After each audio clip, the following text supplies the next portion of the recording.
तो so friend, स्वागत है आप सभी का मेरे यूट्यूब चैनल एएसएस एजुकेशन के एक और बेहतर वीडियो में। आज की इस बेहतर वीडियो में आप सभी को हम बताने वाले हैं कि आल क्लास के लिए यह बहुत ही इम्पोर्टेंट है, जो कि आपको जानना बेहद ज़रूरी है कि सभी सब्जेक्ट में बिना पढ़े कैसे पास हों। ठीक, तो बिना पढ़े सभी सब्जेक्ट में कैसे पास हों। ठीक, तो सब्जेक्ट में कैसे पास हों, तो भाई आपको वीडियो इन तक जरूर देखना है। और प्लीज चैनल पर नए आए हैं तो चैनल को जरूर सब्सक्राइब कर लीजिएगा, ताकि आपको हर वीडियो का नोटिफिकेशन आप तक सबसे पहले पहुंचे। क्योंकि आपको बिना पढ़े, कहने का अर्थ कि आपको ट्रिक लगा के क्या करना है, ट्रिक लगा के पास होना है। क्योंकि आपके शेष बचे दिन बहुत ही इम्पोर्टेंट हैं, कि आपके शेष बचे जितने भी दिन हैं बहुत ही कम है। अब ठीक आसान तरीके से आप कैसे पास हों, ठीक वही आपके दिलों और दिमाग में, बहुत सारे स्टूडेंट के दिल और दिमाग में बस यही छा रहा है कि भाई हम किस तरीके से सभी सब्जेक्ट में पास हो जाएं अकेले बस। ठीक, तो आपके दिल की धड़कनें जो हैं बढ़ती चली जा रही हैं, और आपको सिर्फ यही भ्रम में आ रहा है कि हम किस तरीके से क्या करें कि अधिक नंबर भी आ जाए और आसान तरीके से पास भी हो जाए। बात आपको क्लियर हो गई होगी, समझ में आ रहा होगा। ठीक, तो आपको बिना पढ़े सभी सब्जेक्ट में किस तरीके से पास होना है, तो हम ट्रिक आपको बताते हैं। आप आसान तरीके से पूरे के पूरे नंबर पा सकते हैं और पास हो सकते हैं। ठीक, मात्र 2 ट्रिक को जान लो, टीचर खुश होकर नंबर देगा। आपको सिर्फ 2 ही ट्रिक जानना है, दोनों ट्रिक में आपको किस तरीके से पूरे के पूरे नंबर मिलने वाले हैं। चलिए, तो हम बात करते हैं सबसे पहले गणित विषय की। तो गणित विषय में यदि आपको पास होना है तो ट्रिक क्या लगाना है, ठीक, तो उसके बारे में हम जानते हैं। कि जैसे आपको क्या है कि प्रश्न उत्तर नंबर सीरियल से दिया रहता है। ठीक, सीरियल से दिया रहता है। चलिए हम यहाँ से आपको दिखा देते हैं हिंदी का पेपर। तो यहाँ से सीरियल में आपको क्या दिया रहता है, हर क्वेश्चन सीरियल में दिया रहता है, 1 2 करके, ठीक, तीसरा करके, ऐसे करके सीरियल में दिया रहता है। हर सब्जेक्ट का सीरियल में आपको पेपर में दिया रहता है। तो आपको करना क्या है मेरे दोस्त, सिर्फ आपको करना क्या है कि यदि आपको सीरियल बाय सीरियल आता है तो सीरियल से करते चले जाइए, अन्यथा नहीं आता है तो आपको प्रश्नोत्तर नंबर 1 का का यदि आपको आ रहा है कि 1 का आ रहा है, तो आप इसी तरीके से हेडिंग डाल के, जिस तरीके से हेडिंग डालना है, ठीक उसी तरीके से आपको क्या कर देना है, इसी तरीके से आपको क्वेश्चन नंबर डालना है। 1 का जो आपको आता है वही आपको डालना है। अब यहाँ लिखना है हमें क्या लिखना है, हल लिखना है। हल में अब जो दिया गया है, क्या है, दिया है। अब क्वेश्चन में हमें जो जो दिया है उसी को सबसे पहले लिख देना है। कि यदि कह रहा है कि x² प्लस 5x+6 का गुणनखंड है, क्या है, गुणनखंड है। ठीक, गुणनखंड है। तो आपको इसे क्या करना है, किस तरीके से आपको हल करना है, आसान तरीके से बात आपको क्लियर हो जाएगी। तो ठीक, तो आपको करना आगे क्या है कि आपको जैसे यहाँ से देख सकते हैं कि आप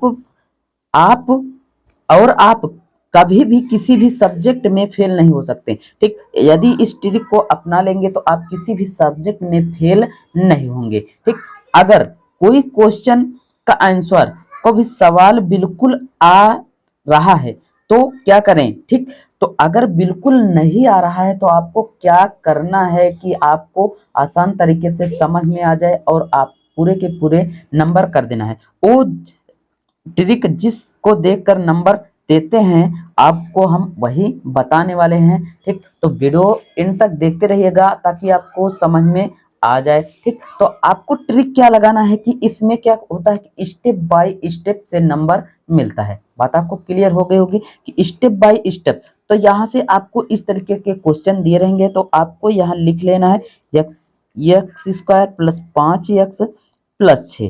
ठीक, अब इनका पूरा स्टेप पे आपको हल कर देना है कि यक्स, यहाँ से x² प्लस हो जाएगा 3x प्लस 2x प्लस 6।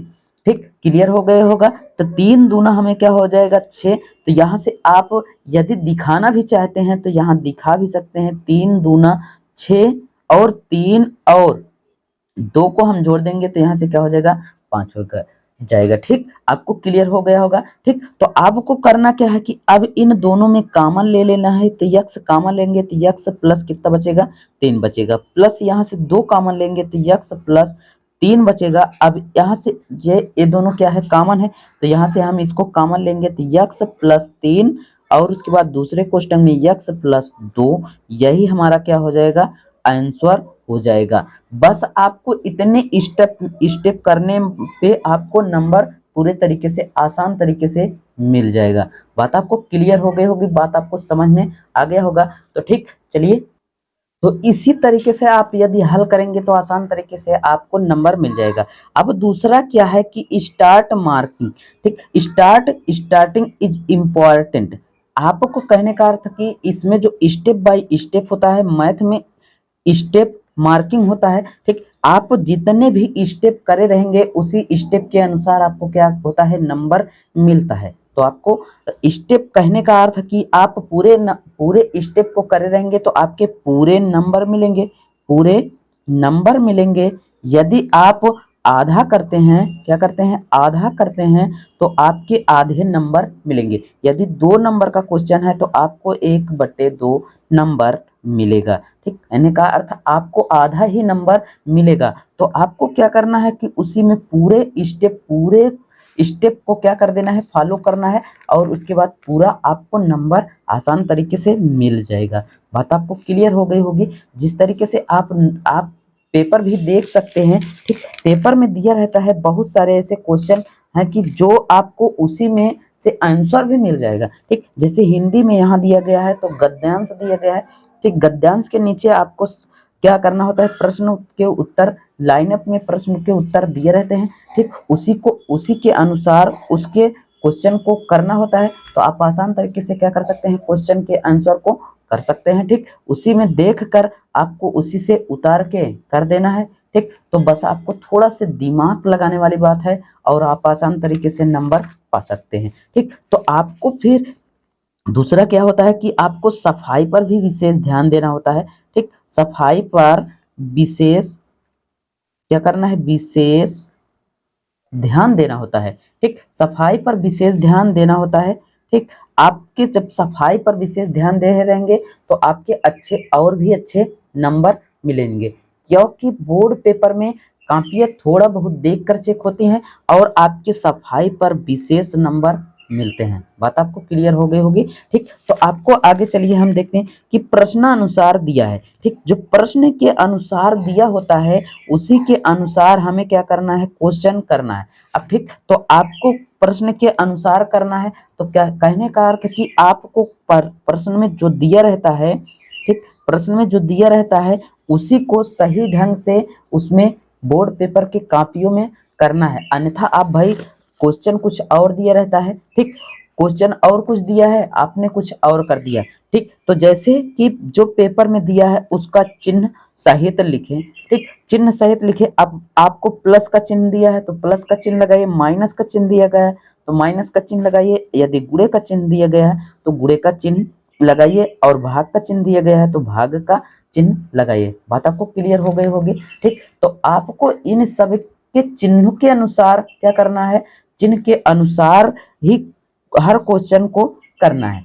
अन्यथा आप के चिन्ह के अनुसार ही चिन्ह से ही बहुत सारे नंबर कटते हैं। तो आपको चिन्ह भी बहुत ध्यान में रखना है, चिन्ह भी क्या करना है ध्यान में रखना है। ठीक, हर क्वेश्चन में चिन्ह को भी ध्यान में रखना है, क्योंकि चिन्ह से ही बहुत सारे नंबर कटते हैं और आपके क्या होते हैं और आपके सवाल भी क्या होते हैं, सवाल भी क्या होते हैं गलत हो जाते हैं। ठीक, गलत हो जाते हैं किसके अनुसार भाई, आपके चिन्ह के अनुसार। किसके चिन्ह के अनुसार। चिन्ह को और यदि ध्यान में रखे रहेंगे तो आपके सवाल भी जितने होंगे आपको आसान तरीके से समझ में आ जाएगा। ठीक, अब क्या है कि किसी भी सवाल का आंसर ना आए तो उसे छोड़िए मत, उसमें ऐसे लिखें, ठीक, उसको ऐसे लिखें कि एग्जामिनर भी आपको क्या करे, नंबर दे दे। ठीक, कहने का अर्थ कि आपकी यदि सवाल क्वेश्चन दिया है, आपको नहीं समझ में आ रहा है, तो उसी के अनुसार क्या करना है, उसी के अनुसार अनुसार अच्छे से क्या करना है कि उसी क्वेश्चन को साफ साफ साफ साफ साफ क्या कर देना है, तो आपको क्या कर होगा, नंबर मिल जाएगा। ठीक, आपको कहीं भी किसी भी प्रकार से काट पीट कॉपी में नहीं करना है, नहीं तो आपके नंबर क्या हो जाएंगे, कट जाएंगे। बात आपको क्लियर हो गई होगी। तो आपको वीडियो पसंद भी आ गया होगा, तो प्लीज आपको वीडियो पसंद आए तो एक लाइक और चैनल को सब्सक्राइब कर दीजिएगा। मिलते हैं नेक्स्ट वीडियो में, तब तक के लिए thank you, take care, goodbye, जय हिंद।